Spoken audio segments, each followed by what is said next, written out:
ദൈവനാമത്തിന് മഹത്വമുണ്ടായിരിക്കട്ടെ.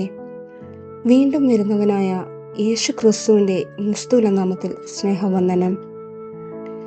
15 നോമ്പിൻ്റെ 7ാം ദിവസമായ ഇന്ന് നമുക്ക് ഒരുമിച്ചുള്ള ധ്യാന ചിന്തയ്ക്കായി ഒരുങ്ങാം.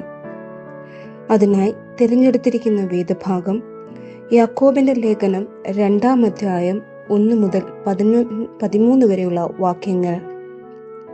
മുഖപക്ഷം എന്ന പാപത്തെ അടിസ്ഥാനമാക്കിയാണ് ഈ വേദഭാഗത്ത് നാം ചിന്തിക്കുന്നത്. ഈ വേദഭാഗം പക്ഷപാതത്തിനും എതിരെ സംസാരിക്കുന്നു. യാക്കോബ് ഇവിടെ വിശ്വാസത്തെയും പ്രവൃത്തിയെയും ബന്ധിപ്പിക്കുകയാണ്.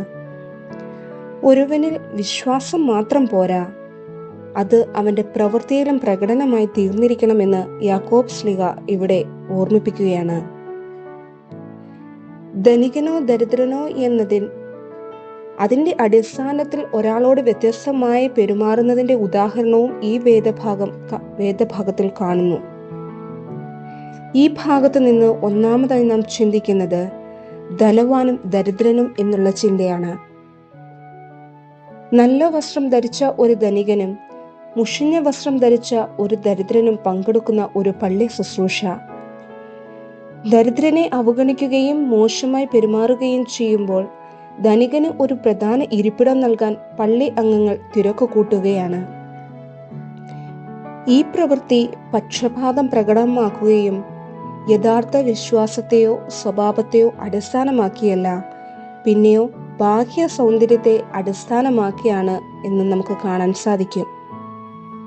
എന്നാൽ എല്ലാവരെയും തുല്യമായി പരിഗണിക്കണം എന്ന് ശ്ലീഹ ഇവിടെ ഒരിക്കൽ കൂടി ഓർമ്മിപ്പിക്കുന്നു. രണ്ടാമതായി രാജകീയ നിയമം. പക്ഷപാതം കാണിക്കരുത് എന്ന് ഉപദേശിക്കുന്നതിനോടൊപ്പം നിന്നെപ്പോലെ നിന്റെ അയൽക്കാരനെയും സ്നേഹിക്കുക എന്ന രാജകീയ നിയമം യാക്കോബ് ഇവിടെ പരാമർശിക്കുകയാണ്. ലൂക്കോസിന്റെ സുവിശേഷം 6-ാം അധ്യായം 20 ദരിദ്രന്മാരായ നിങ്ങൾ ഭാഗ്യവാന്മാർ, സ്വർഗരാജ്യം നിങ്ങളുടേതാണ് എന്ന് കർത്താവ് പറയുകയാണ്. പക്ഷപാതം കാണിക്കുന്നവൻ ദൈവസന്നിധിയിൽ സമ്പന്നനായ ദരിദ്രനെ അപമാനിക്കുകയാണ് ചെയ്യുന്നത്.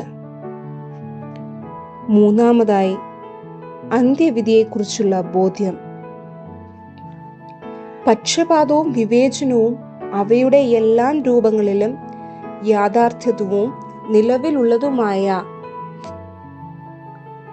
ഒരു ലോകത്തിലാണ് നാം ജീവിക്കുന്നത്. പക്ഷപാതം അല്ലെങ്കിൽ കരുണ കാണിക്കാത്തവന് കരുണയില്ലാത്ത ന്യായാവിധി ഉണ്ടാകുമെന്ന് യാക്കോബ് ശ്ലീഹ പറയുകയാണ്. ക്രൈസ്തവ ദൗത്യം എന്ന് പറയുന്നത് ദരിദ്രരോടൊപ്പമുള്ള കരുതലാണ്. ആത്മീയ ദാരിദ്ര്യത്തെക്കുറിച്ച് നാം ബോധവാന്മാരായിരിക്കണം.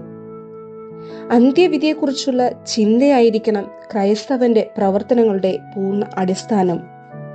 അതുകൊണ്ടാണ് സ്വാതന്ത്ര്യത്തിന്റെ ന്യായപ്രമാണത്താൽ വിധിക്കപ്പെടുവാനുള്ളവരെ പോലെ സംസാരിക്കുകയും പ്രവർത്തിക്കുകയും ചെയ്യുവീൻ എന്ന് യാക്കോബ് ശ്ലീഹ എഴുതുന്നത്. മറ്റുള്ളവരോട് കരുണ കാണിക്കുന്നതിലൂടെ നമുക്ക് ദൈവത്തിന്റെ കരുണ നേടാൻ സാധിക്കുന്നു.